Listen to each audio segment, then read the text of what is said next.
अपने पड़ोसी को बोलो, तेरी एक जिम्मेवारी है परमेश्वर की महिमा को दिखाना। तेरी ये पर्सनल जिम्मेवारी है अपनी गवाही को खराब ना होने देना। तेरी ये पर्सनल जिम्मेवारी है अपने जीवन से परमेश्वर के नाम को महिमा देना। आमीन। आपकी लाइफ ब्लेस करता है परमेश्वर जब आप पर्सनल जिम्मेवारी लेते हैं कि मैं खुदावंद पर्सनल जिम्मेवारी लेता हूं कि मेरी जिंदगी से तेरे नाम को सिर्फ महिमा ही मिलेगी।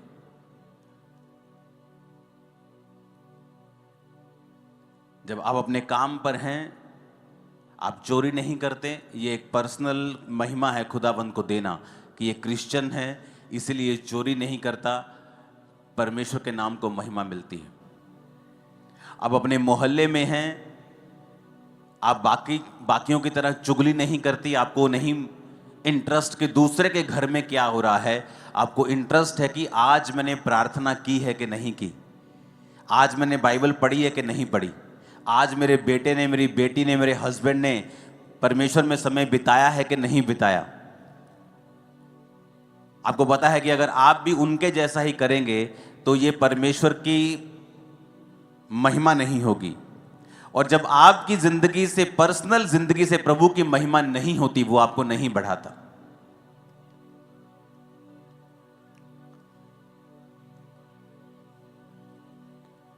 आपकी जिंदगी इस बात पे निर्भर करती है कि आपने अपनी पर्सनल लाइफ से खुदा के नाम को कितनी महिमा दी है।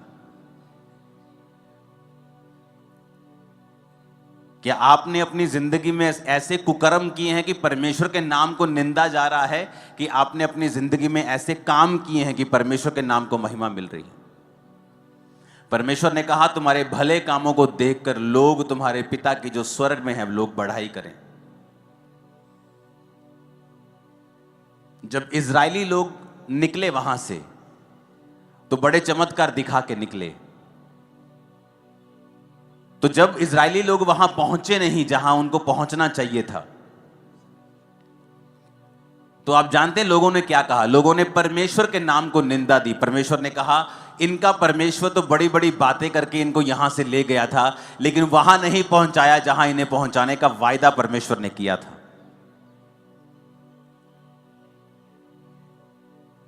और वचन में क्या लिखा है कि इसके कारण परमेश्वर की निंदा हुई अन्य जातियों में।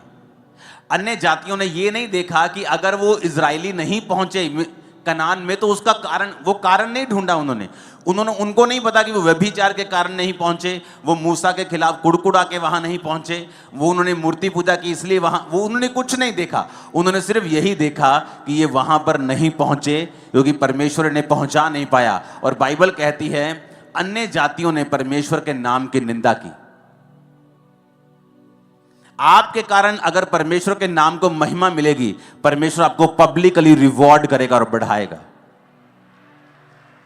और अगर आपके कारण परमेश्वर के नाम को निंदा मिलेगी, अगर उसको महिमा मिलेगी वो आपको बढ़ाएगा, अगर उसको निंदा मिलेगी वो आपको बढ़ाएगा नहीं, वो आपको घटाएगा।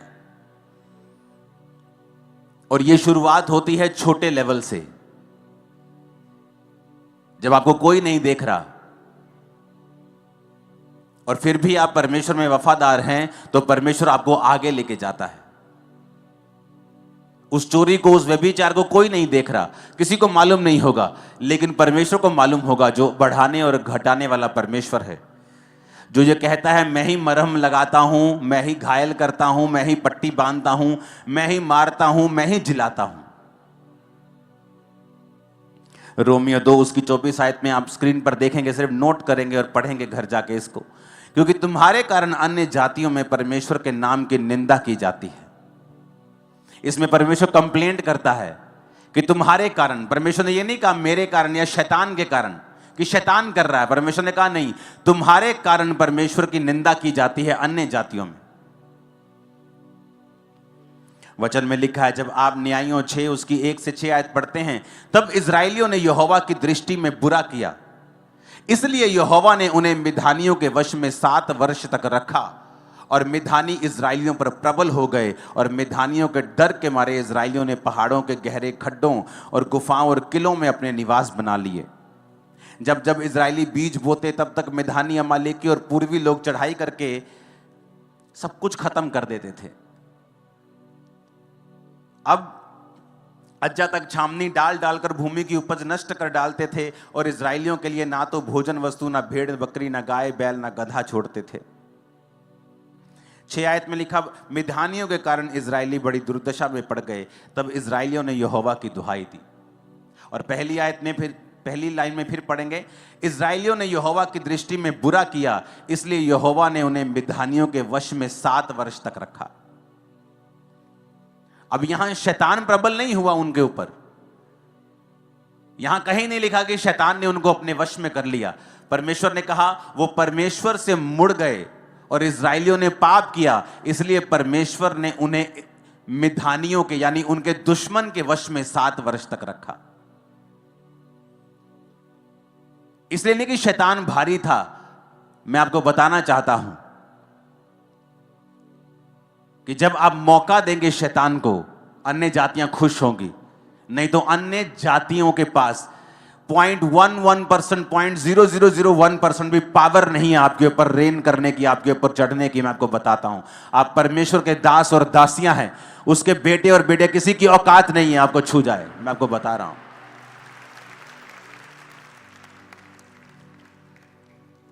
लेकिन वचन कहता है तुमने शैतान को मौका दिया, तुमने वो किया जो बाइबल के खिलाफ था। और बाइबल कहती है इसके कारण अन्य जातियों ने परमेश्वर के नाम की निंदा की। उन्होंने ये नहीं कहा ये व्यक्ति बुरा है, उन्होंने कहा नहीं, पूरी क्रिश्चियनिटी बुरी है। और जब आप परमेश्वर के नाम को नीचा करेंगे, परमेश्वर आपको और नीचा करेगा। आप उसके नाम को ऊंचा करेंगे, परमेश्वर आपको ऊंचा करेगा। सब कुछ आपके हाथ में है। हालेलुया।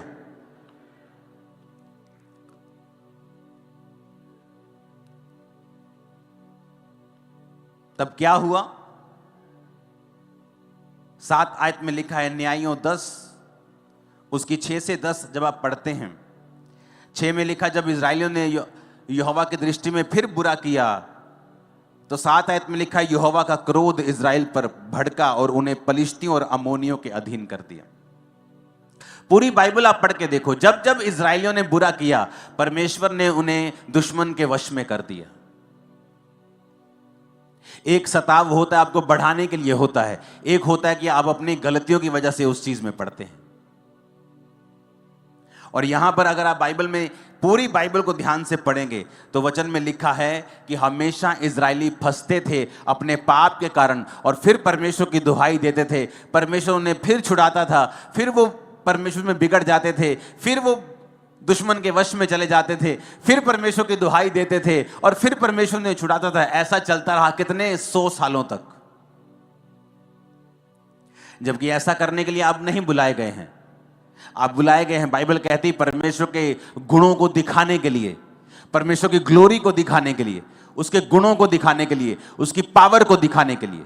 आपके बच्चे बेस्ट पोजीशंस के ऊपर होंगे और उसकी ग्लोरी होगी। मैं आपको बता रहा हूं, आप जब खुदा के साथ वफादार होंगे, जहां दूसरे लोगों के बच्चे नहीं पहुंच पाए, आपके बच्चे उससे भी अधिक बड़ी पोजीशन में होंगे, जबकि आप फाइनेंशियली उनसे कहीं नीचे थे। मैं आपको बता रहा हूं, परमेश्वर दिखाएगा आपको कि उसने आपको चुना है। और अगर आप उसकी महिमा करेंगे, अगर आप परमेश्वर के नाम को ऊंचा करेंगे, अगर आप पर्सनल जिम्मेवारी के साथ परमेश्वर के नाम की महिमा करेंगे, वो आपको बढ़ाएगा। हालेलुया। बाइबल कहती है सैमसन को भी इसीलिए चुना गया था, एक माइटी मैन ऑफ गॉड, जिसे चुना गया परमेश्वर ने पलिश्तियों के हाथ से इजरायलियों को छुड़ाने के लिए। पर वचन कहता है उसकी एक कमी थी, औरतों के पास जाना, वेश्याओं के पास जाना उसकी कमी थी। और वचन कहता है उस कमी के कारण उसने अपना भेद औरत को बताया, उसने उसके सारे बालों को जिसमें उसकी पावर थी काट दिया। और जब फिर पलिश्ती उस पर कब्जा करने के लिए आए, उसने सोचा अभी भी मैं ऐसे लटों को झटकाऊंगा और ऐसे ही परमेश्वर का आत्मा उस पर उतरेगा। तो वचन कहता है आत्मा उतरा नहीं, और उसने सैमसन को वश में करके उसकी आंखों को नोच लिया। वो सैमसन जो उनका मजाक उड़ाता था, अब वो लोग सैमसन का मजाक उड़ाने लगे। कारण क्या था? शैतान। अरे शैतान तो लोगों को छू भी नहीं सकता, हम लोगों को शैतान तो टच भी नहीं कर सकता। बाइबल कहती है वो तो हमारे पांव की जूती के नीचे है। हमें लताड़ने का परमेश्वर ने अधिकार दिया है, डांटने का अधिकार दिया है, निकालने का अधिकार दिया है। शैतान आपकी लाइफ में कुछ नहीं कर सकता। लेकिन यहां पर सैमसंग ने मौका दिया और वचन कहता है उसके बाद सैमसंग की बेइज्जती हुई। सैमसंग की सारी चीजें जो उनके खिलाफ चलनी चाहिए थी अब सैमसंग के खिलाफ चल रही थी। पाप के जो परिणाम है वो भयानक है हमेशा। इसलिए कलीसिया को बताया जाता है, उस समय कलीसिया को गुस्सा लगता है, लोगों को गुस्सा लगता है, लेकिन उनको बताया जाता है कि जो तुम कर रहे हो इसका परिणाम भयानक है, इसका परिणाम अच्छा नहीं है। तो हमें अभी सुधर जाना चाहिए ताकि बाद में अन्य जातियों में भी परमेश्वर के नाम की निंदा ना हो। जब इस अगस्त में लास्ट अगस्त जो निकला, मेरे 20 साल परमेश्वर में पूरे हुए। और एक बात मैं अपनी आत्मा में मैं जानता था कि मेरा एक सेकंड साइकिल अब शुरू होगा। जिस तरह से पहले साल 2004 में हुआ था, उसी तरह की कुछ ऐसी चीजों को मैं फेस कर रहा था 2024 के अगस्त से। मुझे मालूम था कि ये शारीरिक नहीं है, ये स्पिरिचुअल है। मुझे मालूम था कि ये वही फाइट शैतान मुझे देने की कोशिश कर रहा है जो मुझे 2004 में फील होती थी। मैं पहले वाले स्थान में चला गया, 2004 वाले स्थान में, जब चारों ओर फाइट्स थी। लेकिन मैं आपको बता रहा हूं उन दिनों में प्रार्थना से, फास्टिंग से, फिर वही चीजें, फिर वही प्रार्थना, फिर उसी तरह, मैं नहीं जानता अपनी लाइफ में 2004 में जब मैं परमेश्वर में आया और जब मैं परमेश्वर की प्रेजेंस में जाता था तो मेरे हमेशा आंसू निकलते थे। हमेशा अगर मैं परमेश्वर की प्रेजेंस में 10 बार जा रहा हूं तो 10 बार मेरे आंसू निकलते थे। वो मेरी लाइफ की सिचुएशन ऐसी थी। और वही चीज मैंने महसूस की 2024 में कि जब भी मैं परमेश्वर की प्रेजेंस में जा रहा हूं मैं अजीब तरीके के साथ परमेश्वर के सामने दुहाई दे रहा हूं। लेकिन खुदाबंद जब आपको ऐसी परीक्षाओं में डालता है वो एक्चुअली आपको बढ़ाने के लिए होती हैं। जब मैं इस बार वापसी आ रहा था मेलबर्न से दिल्ली की फ्लाइट में तो मुझे नींद नहीं आ रही थी। मुझे मालूम था मुझे नींद नहीं आएगी। ये 12 घंटे की फ्लाइट में मैं 9 घंटे प्रेयर में था। जाते वक्त अलग था माहौल, लेकिन आते वक्त मैं टोटल प्रार्थना में था। तो जब मैं प्रेयर कर रहा था तो परमेश्वर ने मुझे विजन्स देने स्टार्ट किए। और मैं आपको बताऊंगा आने वाले समय में जो खुदा ने विजन दिया है वो इतना ग्लोरियस है और इतना महान है। और इस चर्च को, इस सेवकाई को और इस विजन को और इस मिशन को परमेश्वर वहां जाके खड़ा कर देगा जहां पर बड़े बड़े मिशंस को आप देखते हो, उनकी कैटेगरी में परमेश्वर हमें खड़ा करने वाला है। मैं आपको बता रहा हूं क्योंकि वो चीजें मैंने निकाल ली, वो समय मैंने निकाल लिया प्रार्थना में, उपवास में, आंसुओं के साथ प्रार्थना करते हुए। मुझे मालूम था कि जो मैं जिस चीज से मैं गुजर रहा हूं, मैंने कोई गलत काम नहीं किया, लेकिन मैं निकल रहा हूं। लेकिन जब परमेश्वर ने मुझे विजन देना स्टार्ट किया, मुझे बताना स्टार्ट किया और मैं प्रार्थना में था। और इसलिए नहीं कि परमेश्वर क्यों हो रहा है, कैसे हो रहा है, मैं ऐसे कभी प्रार्थना नहीं, बस जस्ट परमेश्वर की प्रेजेंस में आप बाइबल पढ़ रहे हैं, आप प्रार्थना कर रहे हैं और परमेश्वर ने सारी चीजों को जाहिर करना शुरू किया। वो ग्रेट काम करने वाला है हमारे बीच में, एक ऐसा लेवल जो कभी सोचा नहीं जा सकता, जो एक ड्रीम होगा लोगों के लिए, जिसमें परमेश्वर हमें लेके जाने वाला है दिनों महीनों में, अब हफ्तों में मैं आपको बता दूंगा। ये पॉसिबल है अगर आप अपनी पर्सनल लाइफ से परमेश्वर की महिमा करेंगे तो।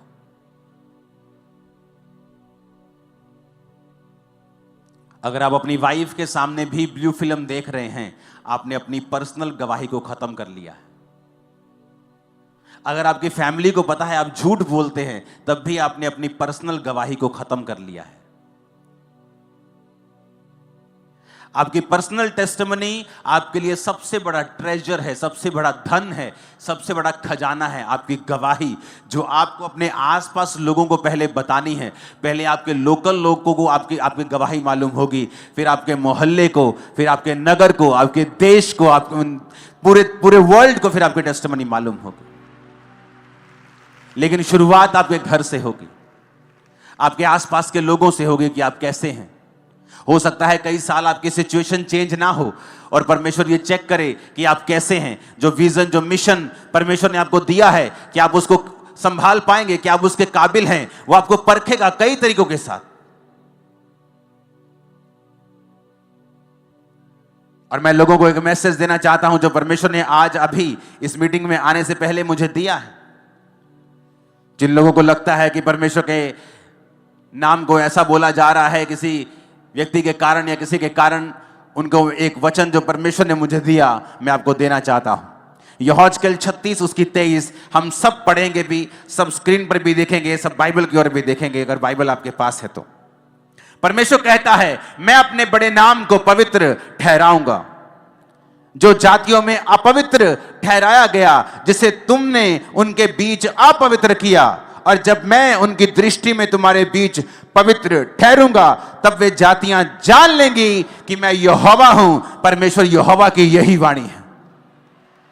परमेश्वर की आत्मा ने कहा, आने वाले दिनों में ऐसे कार्य होंगे, ऐसे काम होंगे कि ये पूरी जातियां परमेश्वर को पवित्र ठहराने लग जाएंगी और खुदा अपने आप को खुद पवित्र ठहराएगा और क्रिश्चियनिटी की नाम की बल्ले बल्ले होगी और ऊंचाई आप देखेंगे इसके। और आमीन, ऊंचा चाहिए चर्च। ये होगा अब।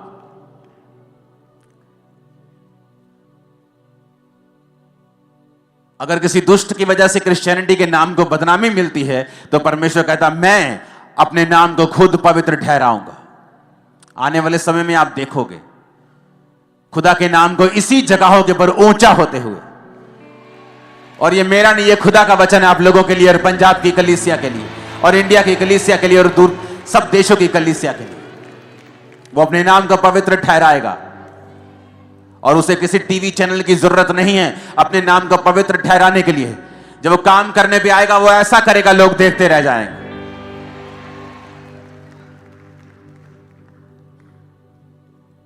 और परमेश्वर कहता है, जातियां जान लेंगी कि मैं यहोवा हूं।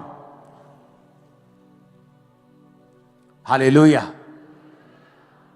परमेश्वर हमें एग्जाम्पल्स देता है किस तरह से हमें चलना है और किस तरह से नहीं चलना है। इसलिए बाइबल में जब भी आप देखेंगे तो परमेश्वर के जो लोग थे उनकी गलती को छुपाया नहीं गया है। यह नहीं कि अगर दाऊद ने व्यभिचार किया तो उसकी गलती को छुपा दिया कि दाऊद ने नहीं किया। परमेश्वर ने बताया कि दाऊद ने व्यभिचार किया और उसकी वजह से दाऊद को मुसीबतें सहनी पड़ी, उसके घर में तलवार चली, दाऊद को फिर नंगे पांव वहीं भागना पड़ा जहां से उसने शुरुआत की थी। दाऊद ने कहां से शुरुआत की थी? उन्हीं पहाड़ों में जहां वो अपने पिता की थोड़ी सी भेड़ बकरियों को चराता था, नंगे पांव रहता था, धूप में, पाले में, औस में रहता था। और जब उसने पाप किया राजा बनने के बाद उसी पहाड़ में उसी नंगे पांव उसको भागना पड़ा और लोग कहते थे ओछा ओछा। और लोगों को मौका मिला दाऊद को निंदा करने का। और वचन क्या कहता है? अगर तुम व्यभिचार करोगे तुम्हारी नाम धराई कभी मिटने वाली नहीं है। क्या हो सकता है कोई अंगारों पर चले और ना जले?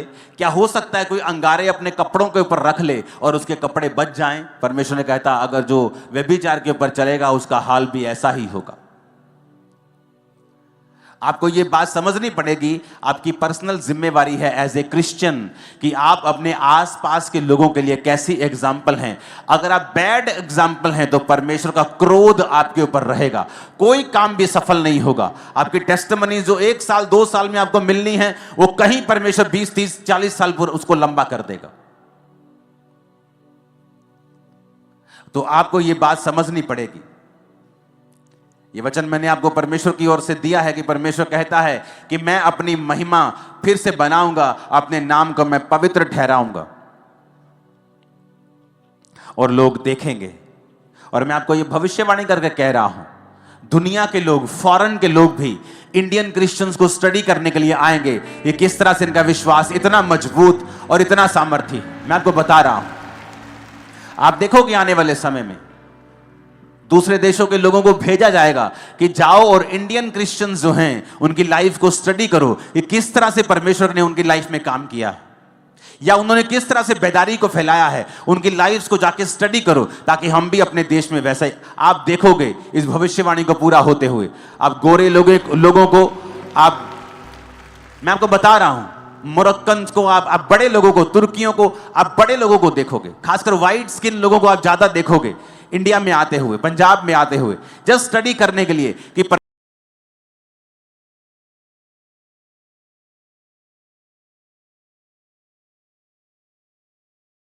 परमेश्वर ने इनकी लाइफ में कैसे काम किया और कैसे सुसमाचार ये फैलाते हैं, क्यों ये परमेश्वर इनकी लाइफ में इतना बड़ा काम कर रहा है, वो आपकी स्टडी करने के लिए आएंगे और खुदा के नाम की महिमा होगी। वो अपने नाम को पवित्र ठहराएगा, उसका नाम ऊंचा होगा। आप ऊंचा करेंगे, मैं ऊंचा करूंगा यीशु मसीह के नाम में। Hallelujah, hallelujah. एक समय होता है आप परीक्षाओं से गुजरते हैं, एक समय होता है परमेश्वर फिर आपको फल देता है, लेकिन आप ये मेक श्योर करें कि आपकी परीक्षा आपके पाप की वजह से ना हो, आपकी परीक्षा आपके बढ़ने के लिए हो, वो परमेश्वर की ओर से हो, शैतान की ओर से ना हो।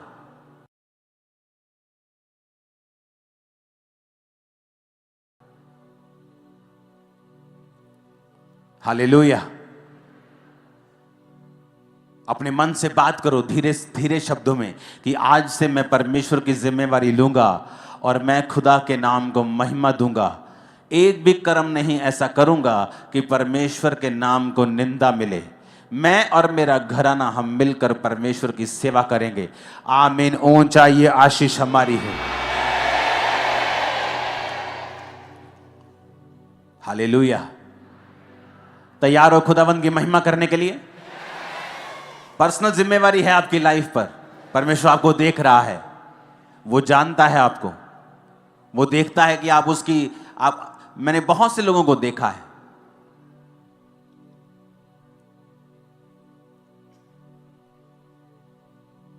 आपका जो मन है वो परमेश्वर से लगा होना चाहिए। अगर आपका मन प्रभु से लगा हुआ है, जब आप चर्च में नहीं हैं या फायर एटमॉस्फेयर में नहीं हैं, आप वर्शिप के माहौल में नहीं है, जस्ट अपने वर्क प्लेस पे हैं, कहीं घूम रहे हैं, कहीं जा रहे हैं, अगर आपके मन में हमेशा परमेश्वर के साथ आप जुड़े हुए हैं, आपको मालूम होगा क्या गलत है और क्या सही है। मुझे ये नहीं करना है, मुझे ये करना है। बाइबल कहती जब आप पाप करते हैं छोटा सा, आपका विवेक निर्बल हो जाता है। क्या हो जाता है? कमजोर हो जाता है। आप छोटे छोटे पाप करते हैं ना, और ऐसे पाप करते हैं आपको मालूम होता है कि ये पाप है, धीरे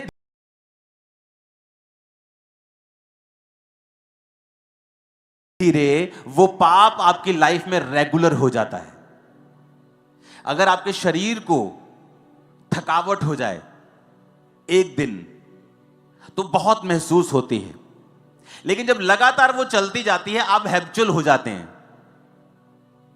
कि ये प्रॉब्लम आपकी लाइफ में है। जब एक व्यक्ति छोटे छोटे पाप करता है, आंखों का पाप, व्यभिचार, कुछ मोबाइल पे देख लिया, कुछ गलत काम कर लिया, उसका विवेक निर्बल हो जाता है। जब आप निर्बल हो जाते हैं, तब अगर आप अपनी निर्बलता का इलाज ना करें तो आप मर जाते हैं। और जब विवेक मर जाता है, मैं आपको बता रहा हूं, अगर वो पाप भी करेगा उसका विवेक उसे दोषी नहीं ठहराता। पता है क्यों? क्योंकि उसका विवेक मरा हुआ है। एक मरा हुआ बंदा इल्जाम नहीं लगा सकता। एक मरा हुआ व्यक्ति नहीं कह सकता वो तेरे मुंह पे दाग लगा हुआ है, वो तेरे कपड़ों पे दाग है। मरा हुआ व्यक्ति नहीं कह सकता। जब पाप कर करके विवेक को खत्म ही कर लिया, विवेक मार ही लिया, तो विवेक दोषी क्यों ठहराएगा फिर आपको? फिर विवेक आपको दोषी नहीं ठहराएगा, क्योंकि आपका विवेक तो मरा हुआ है। अगर मरा हुआ ना होता तो इतने बड़े बड़े आप काम ना करते। कितने मेरी बातों को समझ रहे हैं? आप प्रभु में सही चल रहे होते हैं, आप कुछ गलत करते हैं, हल्का सा भी आपके अंदर गिल्टी की भावना आती है। कितने मेरी बात को समझ रहे हैं? चाहे आप थोड़ा सा डांट भी नहीं किसी, आपके अंदर गिल्टी की भावना आती है, गिल्टी फील होता है। लेकिन कईयों को नहीं होता है। क्यों? क्योंकि वो अपने विवेक को निर्बल कर करके विवेक को मार चुके हैं, डेड कर चुके हैं, डेथ हो गई है विवेक की। अब वो कुछ भी कर रहे हैं क्योंकि उनका विवेक उन्हें दोषी कहते। विवेक दोषी नहीं ठहराता तो आप दोषी नहीं। बाइबल ऐसा नहीं कहती। बाइबल कहती है वचन तुम्हें दोषी ठहराता है, सिर्फ विवेक नहीं। अगर वचन तुम्हें दोषी ठहराता है तो तुम दोषी हो। अगर तुम्हारा विवेक मर ही चुका है तो वो तुम्हें दोषी कैसे ठहराएगा? क्योंकि तुमने उसे खत्म कर दिया है पाप कर करके। हालेलुया।